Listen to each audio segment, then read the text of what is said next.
Let us pray. God, I thank you for all the ways in which we have experienced your Spirit, the ways we have connected to one another and connected to your presence.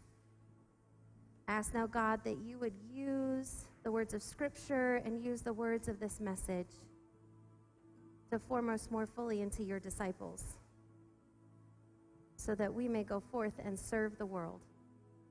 In your Son's name we pray. Amen.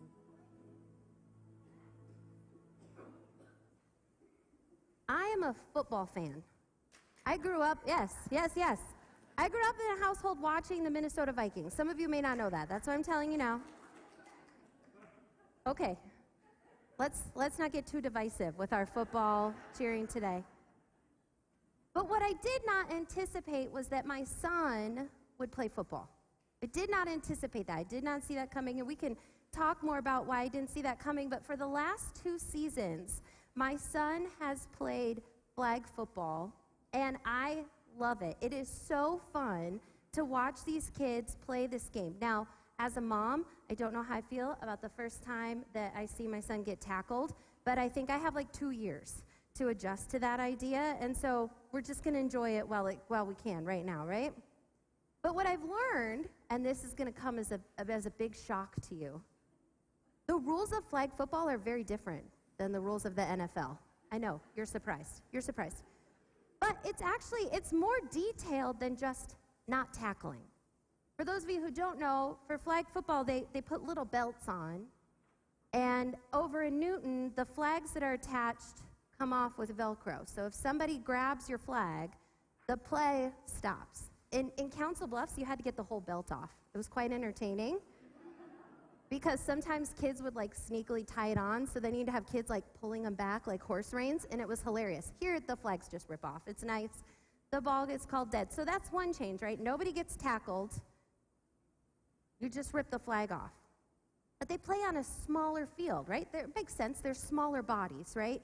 So the field is half the length, and it has a reduced width. The games are shorter. They're 2 20-minute halves with a 3 to 5 minute halftime, depending on who's reffing and how well they're paying attention. The teams have 4 plays to make it to the midway point in the field, and then 4 more plays to score. They also don't kick, they pass, right? And it's still just an extra point. If the defenders want to blitz the quarterback, which means tackle them before they pass, I don't want to assume anybody knows all the football rules. If the defenders want to blitz the quarterback, they have to line up 7 yards behind the line of scrimmage so that the quarterback has time to make the pass. All the passes have to be forward. They're not allowed to pass back. The handoffs have to be direct. There is no padding for these little guys that are playing, little guys and girls. And all of this, like I said, makes sense if you were to put my son next to a Justin Jefferson or a Sam Darnold, right? There's a difference in height and weight and muscle mass and age. Not to mention the learning of the game and the level of experience. But if Nehemiah keeps playing, the rules and expectations change at every level, right? When he starts tackle football, there will also come pads. The fields get bigger and longer with each rise in level, right? High school students play on a smaller field than college students, and college students play on a slightly smaller field than the NFL.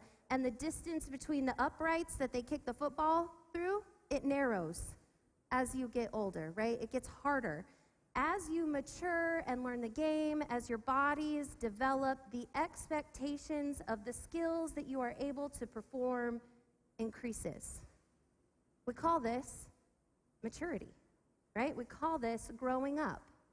Now, I could have talked about any skill set with you that kids learn, right?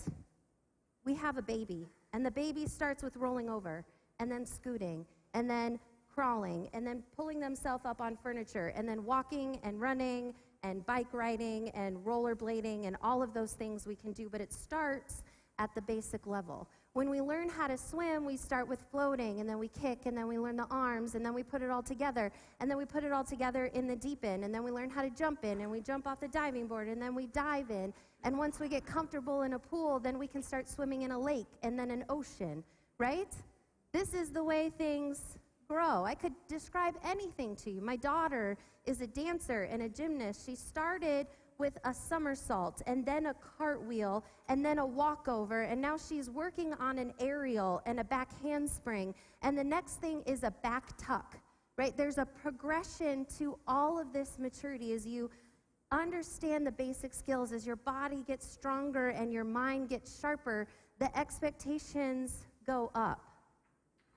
When we have very small children and we're teaching them to interact with one another, we start with basic rules. Don't hit, don't bite, don't take, right? Preschool, this is a good accomplishment. If your kid comes home from preschool and hasn't bitten anybody, stolen somebody's toy, or knocked their head against a wall, we had a good day, right? But as you get older, the expectations become be kind, be polite, be helpful, hold open doors, help each other out, share your toys, right? This is what maturity looks like. And all things alive mature. This church is called Oakwood United Methodist Church. I hope you knew that, since you're sitting in the pews or watching online. You're watching Oakwood United Methodist Church. And I've heard tell that it was named Oakwood because of a street that's near here. But you have really leaned into that name and taken the tree as an analogy for life. Well, trees mature, right? Trees get older, they grow, they respond to stimuli, they take in nutrients both through their leaves with respiration and through their roots with nutrition, and they get rid of toxins, again, through their leaves and through their roots. Trees are even considered to have motion because they can move resources around within their body, and some trees twist their leaves to find the sun, right? This is considered motion. I know the trees aren't getting up and walking around, but this is movement. And they get taller, and their trunks get bigger. They mature, and all of it, the whole purpose of maturing is not only to survive as an individual, but to what? To make more trees, right? To reproduce. All living things mature for the sake of making more living things. That's where all of this is going. In our passage, Paul is insisting to the believers in Ephesus that they mature in their faith, that they do not remain infants in their faith, but they grow in maturity. The Greek word that Paul uses here, that we translate maturity, is teleon. It means end, complete, fullness. That's what Paul is encouraging us to do. And what Paul defines as our end, as our completeness, as our fullness, is when we grow in full knowledge of Jesus Christ and when we have unity in the body of Christ. That is how Paul defines maturity here in this letter to the Ephesians. When we grow in full knowledge of Jesus Christ and when we have unity in the body of Christ. He goes on to talk about the dangers of staying immature, of staying what he calls infants. Now, I think this is important because oftentimes we lift up having a childlike faith as a good thing, and I want to say that is absolutely a good thing. Because children can do a lot of stuff that a normal, living, self-sustaining entity can do, right? They can respond to danger, they can move around, they can usually nourish themselves as long as they can reach the food, right? And, they can do all that. But infants, especially human infants, they are particularly helpless. Aren't they? We have a baby in the congregation. If you want to see, we have a couple babies, but we have a baby today. If you want to see what I mean, they are helpless. Infants can cry to let you know that they're upset or they need something, but they have no ability to meet their own needs. They are completely dependent on the adults around them. Whatever they are fed, that is what they will eat, especially if they get hungry enough, right? It's not until they're like 6 months old that they start really expressing an opinion on what you're giving them. But whatever they are fed, that is what they will eat, because they are not capable of feeding themselves anything else. Whenever there is something new or something startling or something different, when something is not to their liking, they will let you know, and they will let you know loudly, right? This is what it means to be an infant. They're vulnerable, and the world is somewhat scary and afraid. They have no agency whatsoever. When we remain spiritual infants, not children, not with childlike, open, trusting faith, when we remain spiritual infants, we find ourselves at risk for the same thing spiritually. We will eat whatever we are fed, and we insist on being spoon-fed. Each new thing, each different thing, each experience that isn't exactly to our liking, we'll have a temper tantrum about, right? We have to be spoon-fed. That's the other thing about infants, is that they can only have milk, right? Some form of milk until they're 6 months to a year old, and even at 6 months, the food isn't that exciting. Usually it's mushy in some kind of way, right? If we remain spiritual infants, we have decided that we are only willing to consume the easiest of spiritual truths. We've decided to keep our spiritual nourishment at the basic level and honestly, rather boring. We demand to be fed and to be comforted by the grown-ups around us when we're spiritual infants. We have to have the rules spelled out at the most basic understanding, which means religion, when we're spiritual infants, gets reduced to black and white thinking. Do this, don't do that. And it becomes the most basic thing. We have to be told, thou shalt not kill, thou shalt not steal, thou shalt not covet. And that is where it stops for spiritual infants. It becomes, don't take, don't hit, don't hurt, don't bite. And people who remain spiritual infants for their entire faith lives reduce their religion down to this understanding. It's almost as if the only reason they're not their worst selves, they're not their worst example of humanity, is because there's a God in heaven waiting to punish them if they slip up. It's almost as if spiritual infants are saying, if I didn't have God ready to throw me into hell, I would murder and rape and loot all I wanted. That is a spiritual infant. Or a spiritual infant is somebody that panics at the very thought of something new or disagreeable or uncomfortable, remotely uncomfortable, and they throw a fit about it. And Paul is saying, you cannot stay here. And spiritual infancy is a choice, unlike actual human infancy, right? That's just something we got to grow through. Spiritual infancy is a choice, and Paul is telling the believers, you cannot stay here. You must grow. You must mature in the faith. You must come to full knowledge of Jesus Christ. And here's the broken record part of every sermon. We come to full knowledge of Jesus Christ by prayer and Bible study, by worshiping together, by being with the body of Christ and talking about what God is teaching us. We get discipled through information, and we learn and we grow and we acquire more skills. And the good news is that with more skills comes more freedom, right? You don't put somebody who can't swim in the ocean, not unless you're really, really mean. But if you can swim and you get to be in the ocean, sometimes there's cool things like snorkeling and scuba diving, and you discover an entire world you didn't know existed before. The same is true for spiritual maturity. As we grow in our understanding of the text, as we learn to listen more closely to what God is calling us to be, we find ourselves able to have deep conversations, deep spiritual conversations with people that we may or may not agree with, but we grow in our wisdom and our understanding. I can't tell you who said this, but there's this belief that the difference between knowledge and wisdom knowledge is knowing the rules. Wisdom is knowing when you have to apply the rules. Right? We grow in wisdom as we mature, and it comes with greater freedom for us.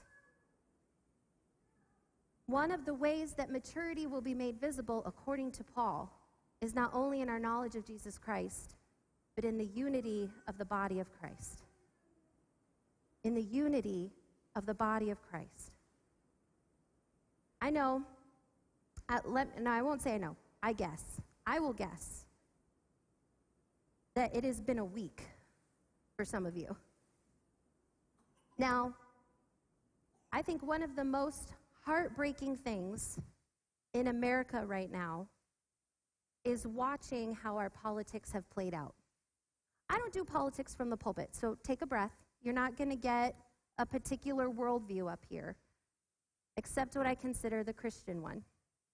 Because I know good and loving and thoughtful and Christian people who voted all different kinds of ways during this election. And one of the things that seems to be happening in America is that we don't talk to one another, we talk past one another.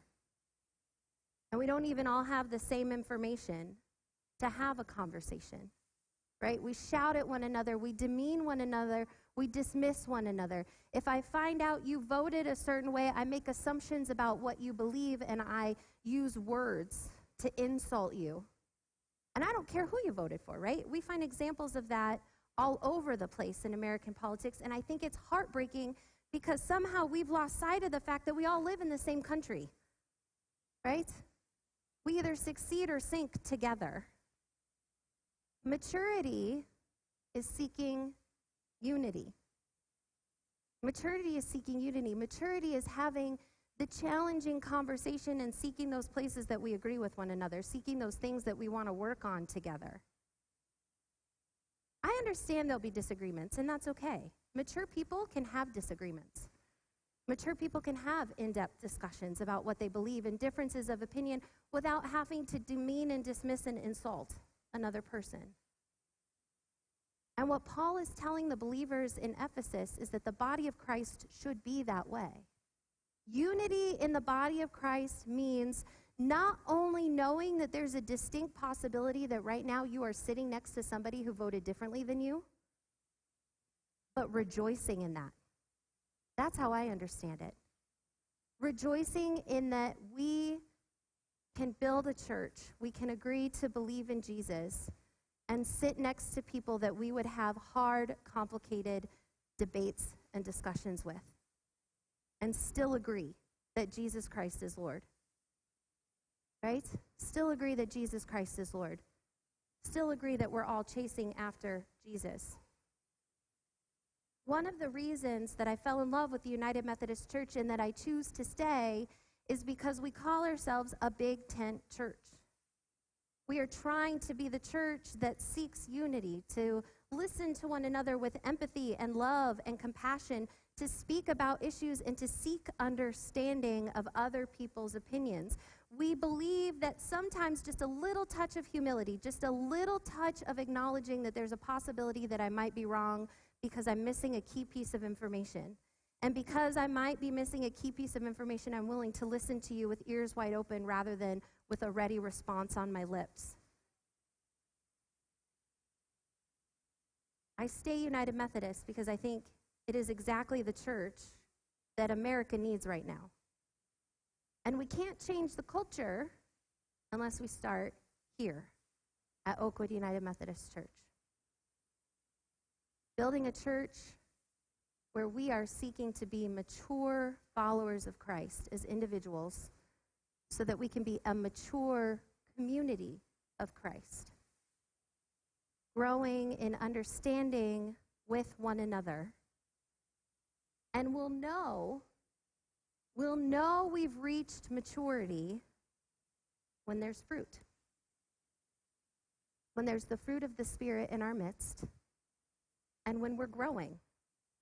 Because the world is hungry for this kind of church. I am convinced that the world is hungry for this kind of church. When we're growing, we'll know we have reached this level of maturity. And we're going to talk about fruit next time and what that could look like out in the world. But for now, I invite us all to be mindful, to choose to grow. It's hard. It involves hard work. It's complicated. It involves sitting with people that we don't necessarily agree with. I understand. It involves questioning our assumptions. But it is the disciple part of our purpose. This is what it means to disciple and to grow into the image of Christ and to grow into unity of the body of Christ. And the best news about all of this, I think it's the best news, is that Paul begins this whole thing reminding us that we exist for one another, that we do not exist for ourselves, that the gifts that will be unleashed in each of us as we grow in our understanding exists in order to build up the body of Christ, that we exist for Oakwood. We don't just exist for us. And so in light of that, we're going to respond to our word. I know we've done this before, but I'm bringing it back because it feels appropriate for this sermon series. We're going to respond to these words with a covenant prayer in the Wesleyan tradition. I'm not Scott. He did so good last week, though. If you missed it, you should go find it online. It was so good. Let's pray. I am no longer my own, but thine. Put me to what thou wilt. Rank me with whom thou wilt. Put me to doing, put me to suffering. Let me be employed by thee or laid aside for thee, exalted for thee or brought low by thee. Let me be full, let me be empty. Let me have all things, let me have nothing. I freely and heartily yield all things to thy pleasure and disposal. And now, O glorious and blessed God, Father, Son, and Holy Spirit, thou art mine, and I am thine. So be it. And the covenant which I have made on earth, let it be ratified in heaven. Amen.